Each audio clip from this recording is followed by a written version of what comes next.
Finished Villa 1, Wolves 1 at Villa Park tonight, alongside Matt. Matt, it's a draw. Yeah. A point is good for Wolves, but when the win was in your hands for so long, it's a little bit frustrating, isn't it? It is, and like you said, I'd have snapped round off for a point at the start of the game, and I still think it's a good result on the way the game panned out. I thought first half we completely controlled the game, and we had a fair few chances. We should have put it to bed, and then second half it was disappointing to see backs to the wall stuff, mate. I understand why they do it, but it's got to be stronger mentally with that mentality to try and get up the pitch. Yeah, I mean, it was unchanged from the United game, which I suppose some people would find surprising. We half expected Cunha to be in there, but I suppose he not played first team football for a while, so he came off the bench. But first half, man, we came out of the blocks quite well. We looked the better side. We had some really good spells, and then we got the goal. Daniel Podence, a really good goal. And Lopetegui seems to like him. He's really sort of hit the ground running, hasn't he, over the last couple of games? He has, and I said it all the time. He does the excellent things very well, and he does the easy things. The hard things very well, and the easy things not very good at all. And I think that goal sums it up. It's a wonderful finish. But he looked really sharp today. It's a shame he's gone off. Whether it's tactical or an injury, I'd imagine an injury. But yeah, we had a great start. Came out the box really quickly, and you look at the team he started with. We were saying, looks like he's just going to try and hit him on the, stay strong for 60, 65 minutes and then bring on the heavies and try and win the game. But in fact, it was the exact opposite. Yeah, I mean, it was frustrating as well because we did so well in the first half. We restricted Villa to very little, I think.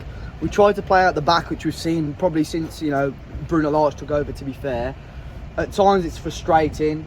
Hugo Bueno I thought did quite well, but Kilman at the minute, which we'll talk about I'm sure, looked a little bit shaky next to him. But it was almost a Jekyll and Hyde performance by Wolves. Really good first half. Second half was, I don't want to say atrocious, I think that's unfair, but Lopetegui obviously had a game plan, but it didn't pay off for Wolves whatsoever, did it? No, I think Jose Sarr played in his slippers as well today. Yeah. A few, 4 or 5 back passes, where shocking, he's chopped them and then obviously it slipped for the goal, but the goal to concede is a real poor one. Kilman's gone gallivanting upfield from what I've seen.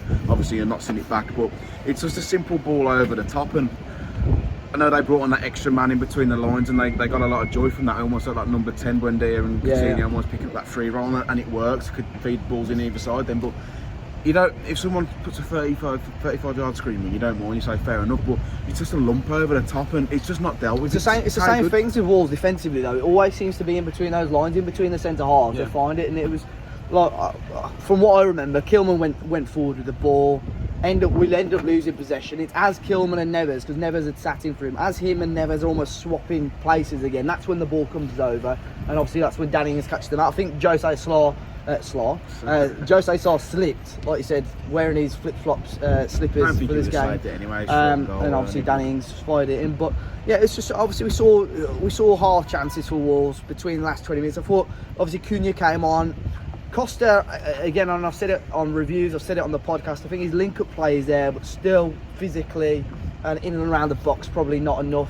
It's probably never going to come. No.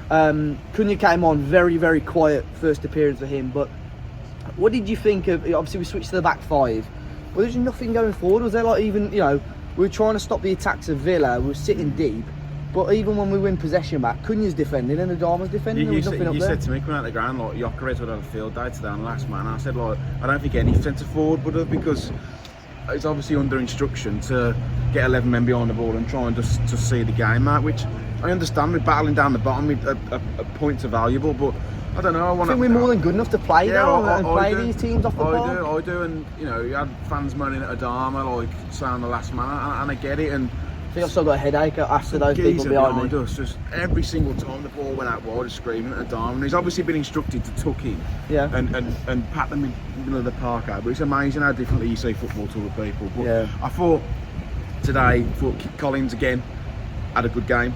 For me, if you're going to drop a centre half, it's Kilman, which you said on the podcast. I think they needed a good experienced centre half. Maybe even going to get someone like Harry Maguire at Man United, mate.